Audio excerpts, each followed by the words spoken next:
Welcome students. Integration doubt series का ये तीसरा वीडियो है। Standard integrals level 3 problem 41 to 50। केवल 10 क्वेश्चन है। जरा कैमरा को इधर लाइएगा, ये दिखाइए। ये क्वेश्चंस मैं आप लोग को सोल्व करके दिखाने वाला हूं। इसमें देखिए शुरुआत में लिखा हुआ है x डिग्री। इसको लेकर मैं आपसे एक बात बताना चाहूँगा, ध्यान दीजिए। अब इधर जरा, आप जानते हो साइन एक्स का इंटीग्रल माइनस कोस एक्स होता है, ठीक है। अब यहाँ एक्स साइन का कोण है और कोण पर कोई संकेत नहीं है कि डिग्री है कि रेडियन है। तो ये आपको मालूम होना चाहिए कि अगर कभी किसी ट्रिग्नोमेट्रिक फंक्शन के कोण पर कोई संकेत नहीं है कि वो डिग्री है कि रेडियन है, तो उसे रेडियन समझना है हमको। यानी साइन एक्स रेडियन है और ये कोस एक्स रेडियन है। मतलब इन स्टैंडर्ड इंटीग्रल के जितना भी फार्मूला आप लोगों को बताया गया है, जितने भी फार्मूला आप लोगों को बताया गया है, उसमें सब जगह कोण रेडियन में है। वो फार्मूला तब अप्लाई होगा जब कोण रेडियन में होगा। कोण रेडियन में नहीं होगा तो फार्मूला अप्लाई नहीं होगा। मतलब साइन एक्स डिग्री बराबर माइनस कोस एक्स डिग्री ये नहीं होता है। साइन एक्स का इंटीग्रल माइनस कोस एक्स होता है क्योंकि यहाँ कोण रेडियन में है। डिग्री के लिए ये नहीं होता है। डिग्री अगर हो तो रेडियन में बदलेंगे। कैसे? तो 1 डिग्री बराबर होता है पाई बटा 180 रेडियन। अब ऐसे में अगर x डिग्री दिया हो तो x गुना पाई बटा में 180 रेडियन। तो x डिग्री बराबर हुआ पाई x बटा में 180 रेडियन। और तब इसकी मदद से हमें सवाल बनाना होता है। आइए एक दो सवाल इसमें दिया हुआ है, मैं बताता हूँ। तो कहीं भी डिग्री होगा सबसे पहले आप उसे रेडियन में बदलेंगे और तब बनाएंगे। क्वेश्चन नंबर 41 क्वेश्चन है tan x डिग्री। नो डाउट डिग्री को रेडियन में बदलेंगे तो 1 डिग्री होता है पाई बटा 180 रेडियन। इसलिए x डिग्री बराबर x गुना पाई बटा 180 रेडियन। तो x डिग्री का वैल्यू हो गया पाई x बटा में 180। सवाल का नया रूप tan पाई x बटा में 180 ये हो गया आपको। अब आप लोगों को फॉर्मूला बताया गया है, हालांकि उसको प्रूव नहीं किया गया है लेकिन बताया गया है कि tan x का इंटीग्रल होता है minus log cos x plus C. तो इसका भी हो गया minus log cos pi x बटा में 180। बस tan x का integral minus log cos x. और हाँ, x के गुणांक से भाग देंगे तो 1 बटा में पाई बटा में 180 प्लस अरेंज करेंगे माइनस, ये उलट कर गुना हो जाएगा। शुरुआत में लिख देते हैं लॉग कोस, अब पाई x बटा 180 को फिर से डिग्री प्लस सी, ये हुआ। 42 नंबर क्वेश्चन है यहाँ पर। Sec X degree into tan x degree. तो बिल्कुल उसी तरह से x डिग्री बराबर होता है पाई x बटा 180 रेडियन। कैसे? तो 1 डिग्री का मान है पाई बटा 180 यहाँ दिखाया है। कितना हो डिग्री को रेडियन बदलना हो, जैसे 1 रुपया बराबर 100 पैसा और रुपया को पैसा बदलना हो तो 100 से गुना करते हैं। वैसे ही 1 डिग्री बराबर इतना रेडियन। अब कभी भी डिग्री को रेडियन बदलना हो तो पाई बटा 180 से गुना करते हैं। तो ये सेक पाई एक्स बटा में 180 इंटू टैन पाई एक्स बटा में 180। अब सेक इंटू टैन का इंटीग्रल होता है सेक, याद है ना आप लोग को? सेक इंटू टैन का इंटीग्रल सेक, जो एंगल है वो जस का तस, और x का कोफिशिएंट है जो, उससे डिवाइड करेंगे 1 बटा में पाई बटा में 180। पाई बटा 180 है ना, पाई बटा 180 उलट कर फिर गुना होगा 1 पाई सेक। अब पाई एक्स बटा 180 की जगह फिर से इसका डिग्री फॉर्म, पाई एक्स बटा 180 है x डिग्री प्लस सी। आंसर 42 हुआ। इसी तरह से इसमें आगे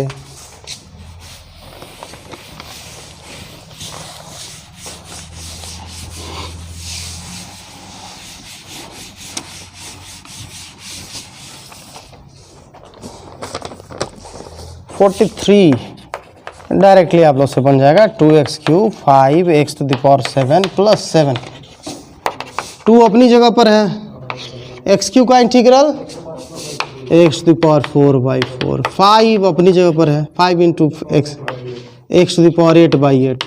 और 7 का इंटीग्रल 7x प्लस c हो गया। 2 से ये 2 टाइम्स 1/2 x⁴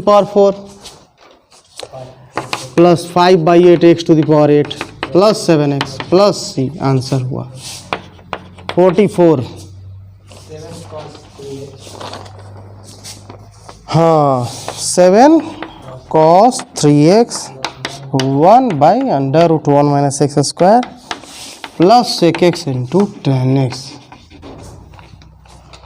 यहाँ मैं कॉम्प्लेक्स क्वेश्चन नहीं ले रहा हूँ, डायरेक्टली स्टैंडर्ड इंटीग्रल याद करवाने की मैं कोशिश कर रहा हूँ। 7 इंटू कॉस तो 7 जस का 10, कॉस का इंटीग्रल साइन और x के गुणांक से भाग, x का कोफिशिएंट है 3, 1/√1 - x² साइन इनवर्स x, क्योंकि ये साइन इनवर्स x का डेरिवेटिव है इसलिए साइन इनवर्स x इसका इंटीग्रल हुआ। सेक इंटू 10 का integral sec x plus c और 45 है tan square x plus cot square x। ऐसे तो tan स्क्वायर और कॉट स्क्वायर का इंटीग्रल नहीं मालूम है, लेकिन कभी भी अगर आपको सवाल में tan स्क्वायर आ जाए इंटीग्रेशन में तो tan स्क्वायर की जगह लिखना है sec square x - 1, cot square की जगह लिखना है कॉसेक स्क्वायर x - 1। फिर सवाल का नया रूप, tan स्क्वायर के बदले लिख दिए sec square x - 1, cot square के बदले लिख दिए कॉसेक स्क्वायर x - 1। फिर तो sec square x plus cosec square x -1 और -1 -2 हो गया।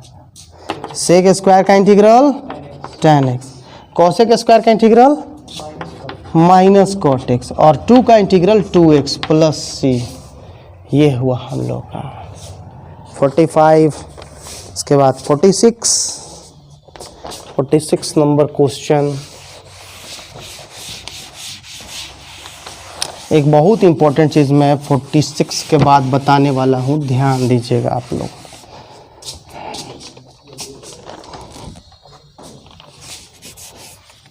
क्वेश्चन नंबर 46 में है 8/1 plus x² plus e⁴ 2x + 7 plus sign 7x + 8 plus 9।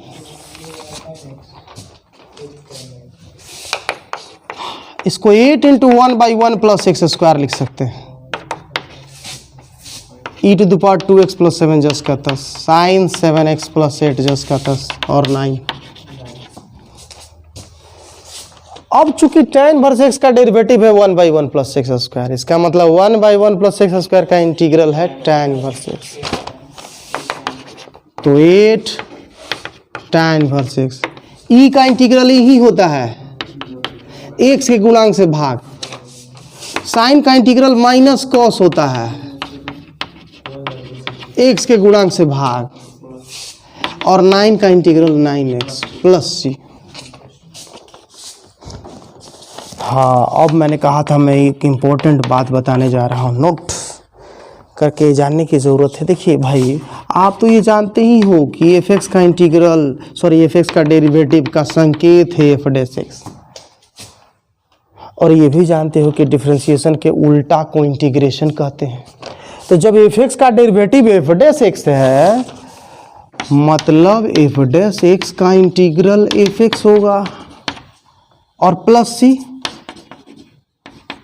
ध्यान दे रहे हैं आप लोग, चूंकि f(x) के डेरिवेटिव का नाम है f'(x), इसलिए f'(x) का इंटीग्रल हुआ f(x), है ना, ये थियरी हुआ, है ना। चूंकि जैसे sin x का डेरिवेटिव होता है cos x, इसलिए cos x का इंटीग्रल होता है sin x।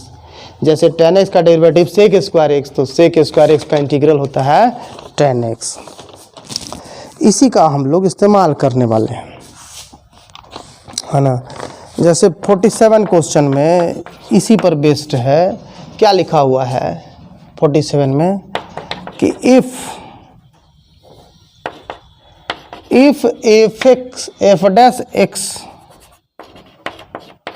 dash x is equal to sin x plus cos x, then find fx। तो आप जानते ही हो fx का डेरिवेटिव है f dash x और f dash x का इंटीग्रल है fx, मतलब f dash x दिया हुआ है तो इंटीग्रेशन करेंगे तब ना fx मिलेगा। तो इंटीग्रेशन करने पर, integrating both side, integrating both sides, मतलब f dash x है, इसका इंटीग्रेशन किए sin x plus cos x, तो f dash x का इंटीग्रल fx और sin x का इंटीग्रल माइनस cos x का sin x प्लस c, यही हुआ हम लोग का, इसमें प्लस c लगेगा। अब बात यह है कि इंटीग्रेशन इधर भी है उधर भी है, दोनों के बदले केवल इधर सी क्यों है? क्योंकि हम लोग ये सोचेंगे कि सबके लिए इंटीग्रेशन में के वो कांस्टेंट आता है, लेकिन सब कांस्टेंट रियल नंबर होता है, तो इधर वाला भी रियल नंबर इधर आके ऐड हो जाएगा, तो एक ही रियल कोई नंबर होगा और उसको एक ही नाम देने की ज़रूरत है। 48 क्वेश्चन देखिए, ऐसा ही है।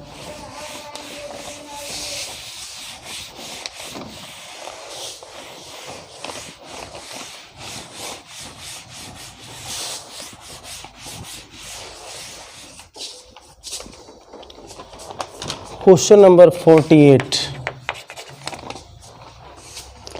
लिख रहा है कि if dy by dx is equal to cos x plus sec square x, then find y हो जाएगा। अरे भाई जब y का डेरिवेटिव ये है तो उसका इंटीग्रल y होगा, तो y मिल जाएगा। मगर यहाँ एक और कंडीशन दिया है कि ये काम तब करना है when x is equal to 0 and y is equal to 0, ठीक है। तो आप बोलोगे कि जब y का डेरिवेटिव उतना है तो मतलब उसका integral cos x plus sec square x का इंटीग्रल हुआ y। ध्यान दे रहे हैं आप लोग, चूंकि डिफरेंशिएशन की उल्टी प्रक्रिया को इंटीग्रेशन कहते हैं, तो जब y का डिफरेंशिएशन करने पर यह मिलता है, मतलब उसका इंटीग्रेशन करने पे y मिलेगा। फिर तो y बराबर cos x का integral sin x, sec square का tan x प्लस c। मगर अब यहाँ एक कंडीशन दिया है कि x बराबर 0 और y बराबर 0 रखिए, तो x बराबर 0 और y बराबर 0 दोनों रखेंगे तो y की जगह 0, sin 0, tan 0, तो c प्लस 0 बराबर 0, तो c बराबर 0 ना पता चला। मतलब ये जो y बराबर sin x plus tan x plus c है, इसमें c 0 है, तो आप कहोगे कि 1 से ये जो y बराबर sin x plus tan x plus c है, इसमें c का मान तो 0 है, तो it becomes y is equal to sin x plus tan x plus 0, it means y is equal to sin x plus tan x only.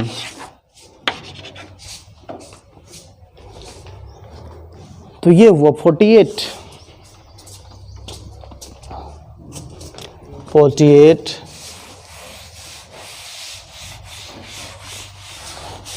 Question पर ध्यान दीजिएगा आप लोग, जहां आप लोग को प्रॉब्लम हो तुरंत पूछा कीजिए, है ना, समझ में आ रही ना सारी बातें। 49 कह रहा है find anti derivative of root x plus 1 by root X. याद है इंटीग्रल को ही एंटी डेरिवेटिव बोलते हैं। इंटीग्रल को 3 नाम है, एक इंटीग्रल है, एक एंटी डेरिवेटिव है और एक प्रिमिटिव है। तो जब इसका एंटी डेरिवेटिव पूछा मतलब इसका इंटीग्रल पूछा, इंटीग्रेशन करने का ये संकेत है। तो रूट एक्स, एक्स का पावर 1/2 और 1 बाई रूट एक्स हम अपने मन से 2 से गुणा भाग कर दिए, तो एक्स का पावर 1/2, एक्स का पावर n वाले सूत्र से, एक्स का पावर n का क्या होगा एक्स का पावर n प्लस 1 बटा में n प्लस 1, तो एक्स का पावर 1/2 प्लस 1, 1/2 प्लस 1 2। और चूंकि रूट का डेरिवेटिव 1/2 रूट होता है, इसलिए 1/2 रूट का इंटीग्रल सिंपली रूट, तो x to the power 3/2 2 root x plus C, फिर नीचे वाला उलट कर गुणा हुआ 2/3 x to the power 3/2 plus 2 root x plus C. ये हुआ हम लोग का। तो इस प्रकार से ये हुआ 49। And the last question and the most important question of today,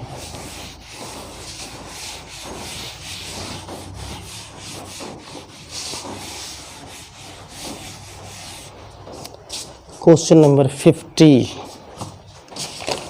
most important question of this video. ये कहा है, if derivative of F X dx of F x is equal to 4x³ minus 3/x to the power 4 and f2 is equal to 0, find F X. Okay,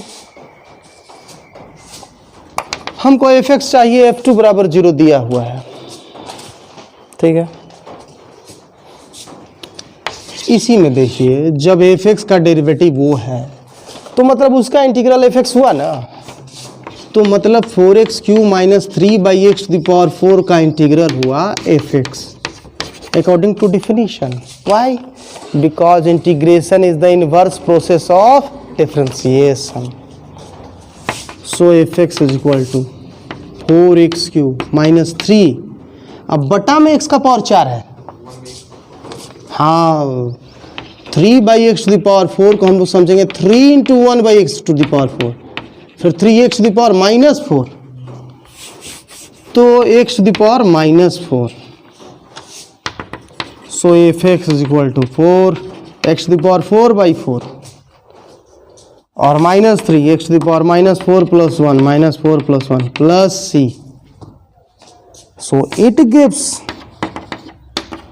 4 cancel x to the power 4 minus 3 x to the power minus 3 by minus 3 plus c, 3 cancel, minus minus plus, so fx is equal to x to the power 4 minus minus plus 1/x³ plus c। अब here f2 is equal to 0 given, ये दिया हुआ है, मतलब bracket के अंदर यहाँ x है, यहाँ ब्रैकेट के अंदर 2 है, मतलब x की जगह जब 2 भरेंगे तो f का वैल्यू 0 होगा। तो भर के देखिए, at x is equal to 2, camera जरा नीचे कर दीजिएगा ताकि नीचे वाला दिखे। f2, मैं इसकी बात कर रहा हूँ, मैं इसमें x की जगह 2 भरने की बात कर रहा हूँ। 2 to the power 4 1/2³ plus c, और f2 का वैल्यू 0 है, तो 0 is equal to 16 plus 1/8 plus c। So 0 is equal to, add करेंगे 16 से प्लस 1 129/8, थोड़ा सा मैंने डायरेक्ट कर दिया, और ये 129/8 इधर लाएंगे तो c का वैल्यू मिलेगा। So minus 129/8 is equal to c। It gives the value of c का वैल्यू मिला। और यहीं पर ध्यान दीजिएगा, बस एक स्टेप की बात है, जरा कैमरा इधर लाइएगा। From 1 F x is equal to x to the power 4 1/x³ plus c। So F x is equal to, इधर ध्यान आ रहा है, x to the power 4 1/x³, c की जगह minus 129/8। This is the answer. F x पूछा गया था, एफ एक्स हो गया।